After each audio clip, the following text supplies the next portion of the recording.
Hey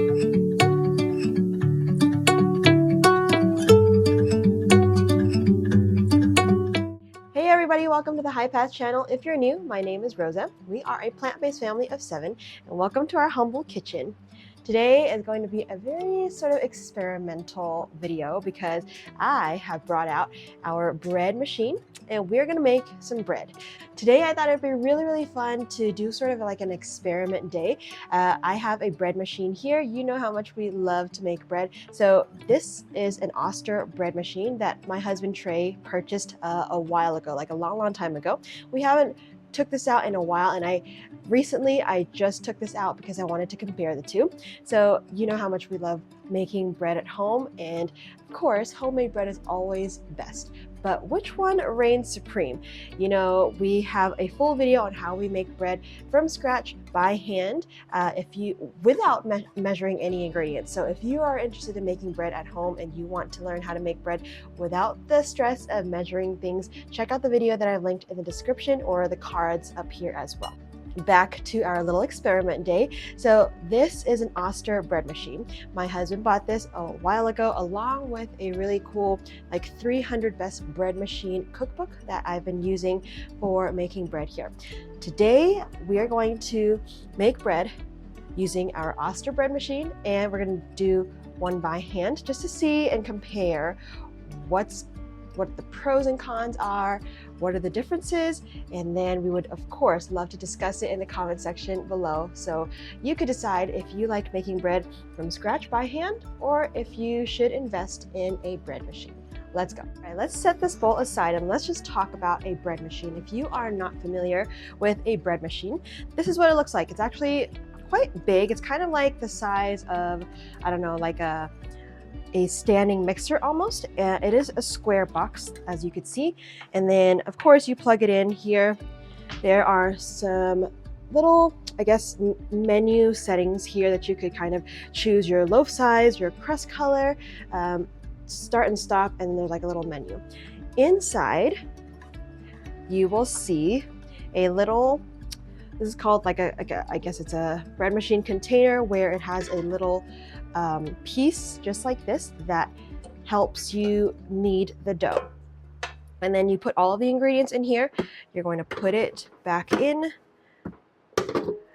On the inside, you will see a ring that kind of creates heat, and it will help you proof the dough as well as bake it right in this machine. So all you do is just put all your ingredients, close it. You're going to select your menu setting, and then you're going to just hit start. Very simple. Now, off the top of my head, one of these benefits is if you really take care of this bread machine, it will last you forever. Like I said, we've had this probably, I want to say like a decade, maybe 10 years or so. I remember Trey bought this like a long time ago. So yeah, it's about maybe almost like a decade old, and it still works perfect. And so if you're interested in this, I will see if I can find it on Amazon, so you could check it out and you could purchase it and do your research, of course, and purchase it on Amazon. So now to make our bread, we are going to use a very simple recipe. I'm not going to freehand this. We're actually going to just use a recipe from our 300 best bread machine recipes book. This also was purchased with this. My husband Trey, he's so caring and he's so thoughtful, so he decided to, you know, pair this together. So we're gonna make a very simple, like a white sandwich bread. What is it called? Let me just find the recipe here, and I will, of course, if I could find this book, I will link it in the description as well. So to make this very simple, we're going to use the all occasion white bread recipe here.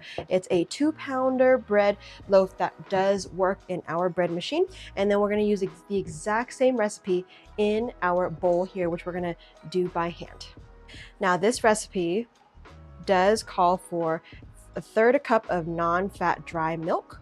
Of course, you know, we are plant-based, so we're not going to be using any dry milk, but you could definitely use like dry coconut milk, like dehydrated powdered coconut milk, or I've actually just been using some regular canned coconut milk, and then I just added a little bit more flour. So I'll show you what we do. So to start off with, let's just start our bread maker here. I'm going to plug it in. Let me just open it up here. And then let's follow this recipe. So for a 2-pounder, we've got 1.5 cups of water, 1/3 cup of non-fat dry milk, 1.5 teaspoon of salt, 2 tablespoons of granulated sugar, 2 tablespoons of vegetable oil, 3.5 cups of bread flour. We don't have bread flour, so we're just going to use regular all-purpose, organic, of course. And then 1 teaspoon of bread machine or instant yeast. We don't have instant yeast. We don't have bread machine yeast. We're going to use our regular yeast for this recipe. All right, so I've gathered all of my ingredients. I want to be pretty precise with this because I want it to be a fair competition. Not a competition, but like a fair comparison. So let's start off with the water. So I've got 1.5 cups of water measured out here. Going in, we got 1/3 cup of non-fat dry milk. Well, this is actually full fat coconut milk. 1/3 cup of it. It's going to make it really rich and delicious and soft.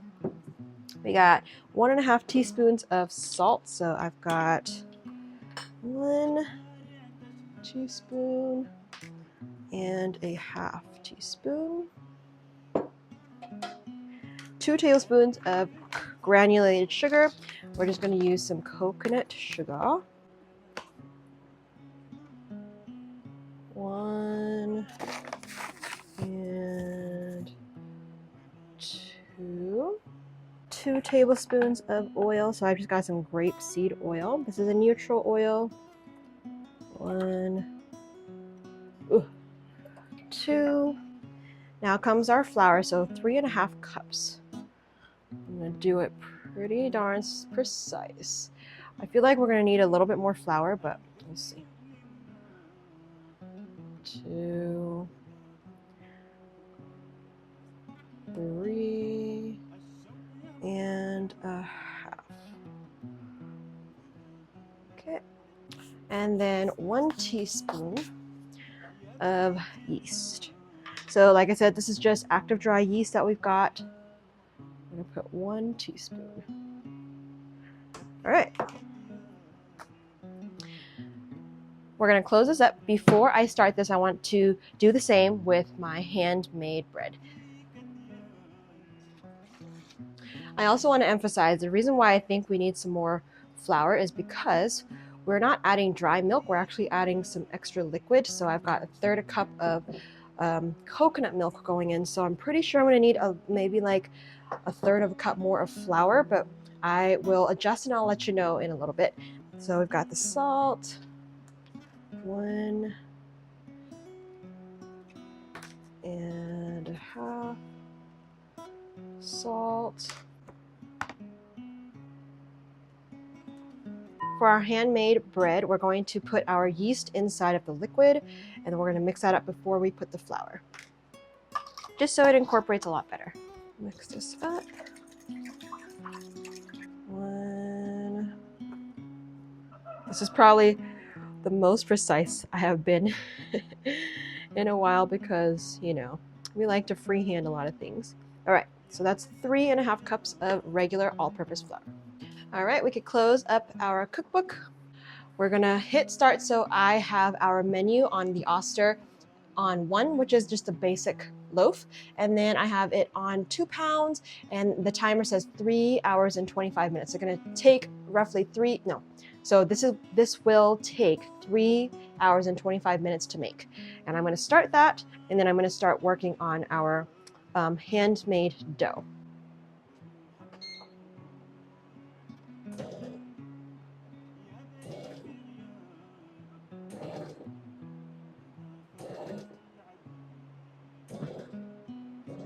So to mix our dough, I'm just going to use a fork. You could definitely use like a dough hook or like a dough, what is it called? Like a dough, yeah, I guess it's a dough hook, but it's kind of like I'm going to show you.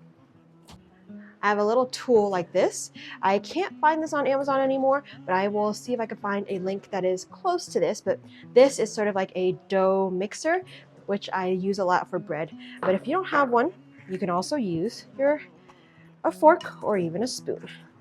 So I'm gonna mix everything together. Immediately, I could definitely tell this dough is a little bit wet. So I think I'm gonna add a 1/3 of a cup of flour to offset the 1/3 of a cup of liquid that we put in here. And I'm going to do it for both. So for our handmade bread and our machine.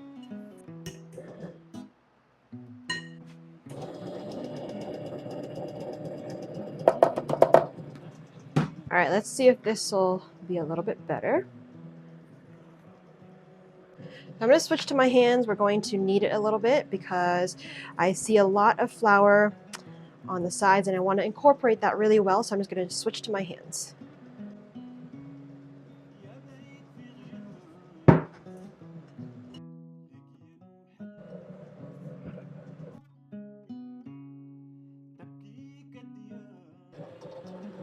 Let's take a peek. So you could see it is actually quite wet in here.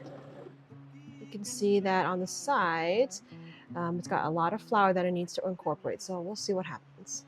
We are done with our handmade little bread dough here. So we are just going to cover this and put it in a nice warm spot, which is in our oven with the light on, or you could just maybe use the warm setting as well. It's totally up to you. I'm just going to put it in our oven off with just the light on.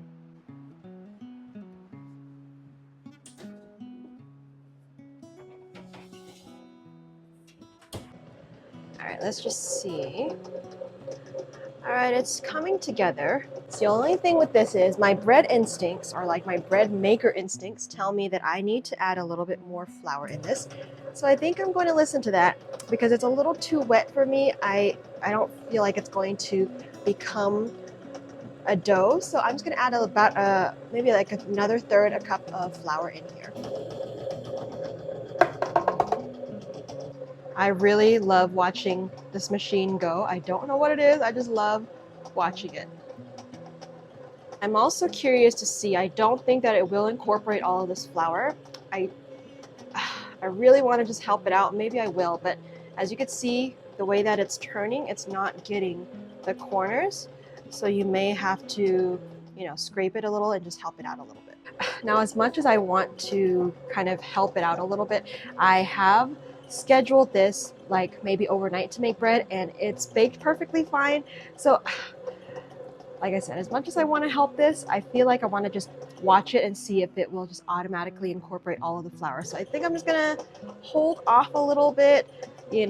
Let's just say you are making bread and you just scheduled this to make bread overnight when you are sleeping and you are not here to just touch it. We're gonna see how it works without me interfering. All right. Just checking up on this. As you can see, it actually moved to the right side to get all of the flour on this side. So I'm pretty happy with that. The only thing is it is still a little bit wet, I see, but we'll continue to trust this and we'll see what happens. All right, just a quick check back. It's been about an hour.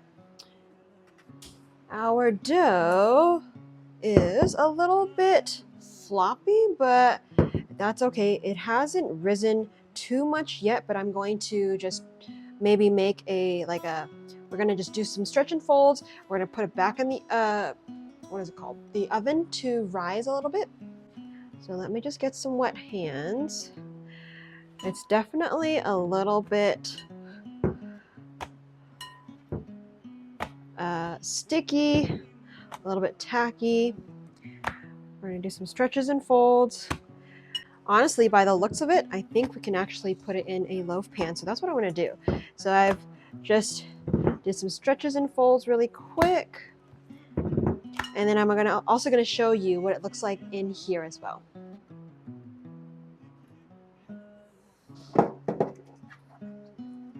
If you're interested to know what loaf pans we use, this is the USA pans. They are really, really great bread pans. We love this brand. And it helps the bread kind of like, I guess it's the way that it's made, or it has little ridges, but it really does help with getting the bread unmolded. It's just really nice. This pan has lasted us for many, many years, and we've used this many, many times, of course. As you know, we do make a lot of bread and a lot of just any loaves of like banana bread, cakes, whatever the case may be. We use this loaf pan all the time. So I have a description. So I will have a link in the description if you are interested in purchasing a bread pan. a little loaf mold. I'm just gonna split this in about half, roughly. We're gonna do a quick mold. We're gonna free form this, really, and just plop it in. This is gonna be rising again one more time before we bake it. Okay, let's cover this. We're gonna put this, actually, I'm not gonna cover this. We're gonna let this kind of rise a little bit in the same oven. We're gonna put it in, and the oven is off with the light on. We're gonna give it about an hour or so for that. Let's take a look and see what the dough looks like in here. So you see it has about 2 hours and 18 minutes left. It's on the rise setting, and this is what it looks like. It looks a little sketchy, I'm not gonna lie. I'm a little concerned, but we're gonna continue to trust this process. Of course I wanna touch it, I have to touch it. I really wanna pop this, but we're gonna let it just do its thing. So 2 more hours, let's go.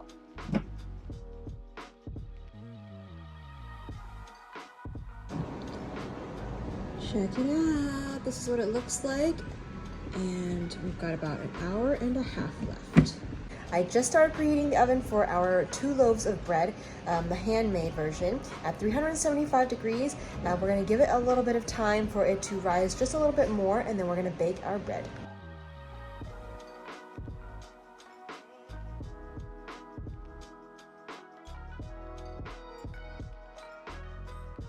It is now on bake, and I don't want to open this, but it is slowly baking in here.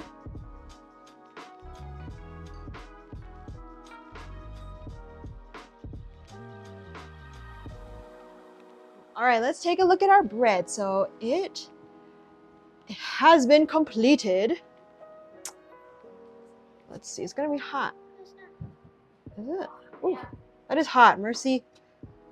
All right. Uh-oh, I ruined it, Mercy. Jeez. Because you cooked it. Let us unmold. Oh, Oh no, I'm cutting it in half. Mercy. Oh man, I ruined it a little bit. you cut it in half, Mama. It's still fine. You're about to cut it in half. I know. Oof. Tell me. Woo! It's hot, very, very hot. Yeah.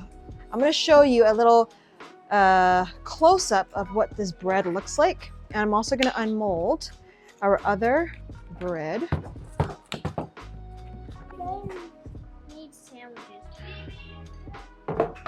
Terrible, Mama. No, I didn't. Yes, it was not even cooked. Let's take a look at the bread close-up. So you could see, so our normal loaf is a little bit smaller. Technically, it's maybe, you know, we split it into 2 loaves. This one, you can see that there are some areas of flour that was not mixed together well. These are the spots where it was in the corners, which I had a suspicion that it wasn't going to mix right. So even though it looks like this, I'm pretty sure that this bread is perfectly fine. It is also a different type of shape, of course, since we proofed it in this and baked it in there as well. You can see some of the flour. It's still kind of hot. And then also, if you do not take the little mixing thing out while it is proofing, it stays in the bread. So that's one thing to consider as well. To remove it, we're just gonna use like a knife and just kind of fish it out. The only thing I don't like about this is it will create like a little hole in it. It's gonna be a little warm, okay, Mercy, be careful. There you go, take that out. Yep. Really? So in here you can see it's a little bit of a hole that was created, but that is okay. So we're going to cool this, and then we will come back and eat it at lunchtime. It is time to cut our loaves, so I'm gonna cut our regular sandwich loaf here. Let's take a look at the crust, or not the crust, but the crumb of the slices of bread. It's nice and soft, as you can see. The crust is nice. It's a little smaller piece, but the overall crumb, it looks really, really nice. Now, let's cut our larger loaf of, now as you could see, the size difference. Like I said, I probably should have done the whole loaf like this in the loaf pan, but I don't know what I was thinking. I thought we could just split it up. So now it's time to cut the biggest loaf, which is our bread machine loaf. Let's go.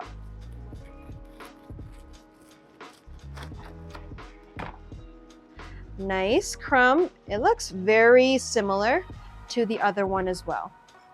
See that? And the size difference alone, every time that we make bread machine bread, we usually just cut one slice in half to make sandwiches out of. So it'll be like half of this, and then we would just kind of make it a sandwich. But check out the differences. Come. So you could see that this is the bread machine dough. It's nice and soft. The crust is also very nice as well. And then this is our regular bread. The crumb is also very nice. The crust is a little bit softer, but it is darker in color, as you can see. So here you can see it's nice and soft. This is also quite nice and soft.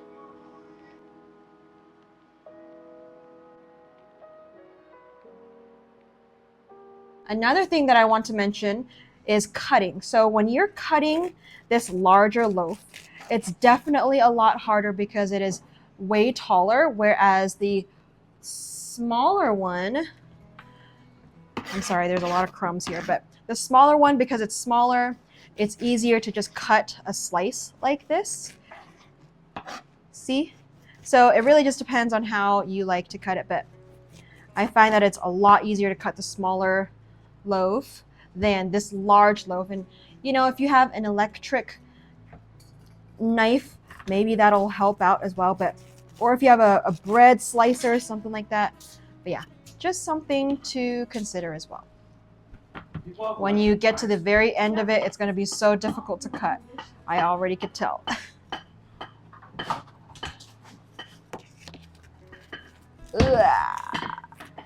I try my best, guys. Yeah. I know. There you go. Okay, let's taste test it. So we've got our butt, and we've got a butt. Don't touch. Let's just try it, okay? I can't reach. Super soft and fluffy, this larger bread machine dough. This one's better. They're both pretty similar. This one is bigger. Mine. What? This piece is definitely bigger. It's because of the area, the square footage of this piece of bread, you could definitely tell that it's a lot softer. Whereas the small piece, it's a, you know, obviously it's a smaller piece and you get a little bit more crust. So which one do you guys prefer? I don't know. They're the same. You like that one? The taste is the same, right? The texture is different. I mean, like, this one is a little bit oily, though. He said I got it had a little bit of... This one has like a sweet flavor. This They're one, both the same. this one is like sweet. Why? I don't know. It's sweet, They're both the same. but it's not. Which one do you like better? Try that one. And then try this one. Okay, try that. And then try this one. Which one is better? You like the big one still? Very interesting. All right, now it's time to make sandwiches. The kids are hungry, so we are going to have lunch. They want some PB&Js. I kind of want a hummus sandwich. You guys. You didn't like the sandwiches yesterday? That was a hummus sandwich. That was good, right? No, I liked it with cheese. To me, they're both really, really good. They're both equally soft. Granted, They're not equally sweet. They are, because I put the exact same amount of sugar, Israel. This one is sweet. Sweeter. For me Good. personally, I Fine. do like the bread machine Mine's done. bread because it's a lot fluffier and it's a bigger slice of bread. Whereas this one, we can definitely make a bigger slice of bread, but the crust is a little bit more prominent on this, of course. But they're both really good. The only thing that I don't like about the bread machine one is that in the middle, there is that hole, which I'm really not a fan of. And I could definitely, you know, take the time to just take it out of the bread machine and then let it rise. Mama. Other than that, they're both really, really good. So it just depends on which one works better for you. I have written a full blog on this comparing the two. We would love for you to check it out. And if you have any questions or any comments, we would love to know what you think in the comment section below. But yeah, check out our blog post. If you're interested in the bread machine, definitely check out the link that we have in the description and on our blog post as well. Let us know which you prefer or if you've tried both of them in the comments as well. We would love to know. If you're new, we would love for you to subscribe and join our community of plant-based friends and family here. We thank you so much for joining us, and we'll see you on the next video. Bye, everybody. everybody.